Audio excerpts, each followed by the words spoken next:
আজকে ২৯ বছর পর সালমান শাহর সাথে যারা বিশ্বাসঘাতকতা করেছিল তাদের মনে করেন যে মুখ বা পরিচয় সব কিছু বাইরে চলে আসছে। তো আপনি এখানে একটা জিনিস খেয়াল করলে দেখবেন যে যারা বিশ্বাসঘাতকতা করেছে সবাই কিন্তু কাছের এবং আপনজন।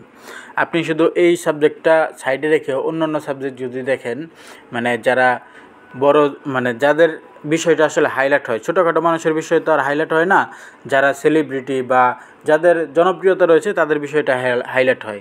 তো তাদের দিকে যদি আপনি তাকান, যেমন শেখ মুজিবুর রহমান বিশ্বাসঘাতকতা কারা করেছিল, তার নিজের আপন মানুষরাই বিশ্বাসঘাতকতা করেছিল, যাদেরকে সে বিশ্বাস করেছিল।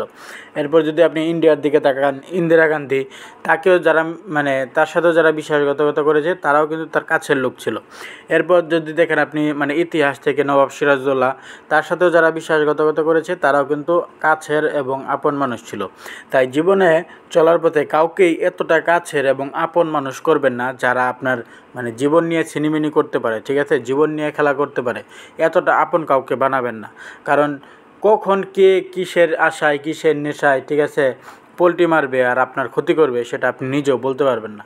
তাই কখনোই কাউকে এতটা আপন করবেন না যে বিশ্বাসঘাতকতা করলে আপনার জীবনটা শেষ হয়ে যায়।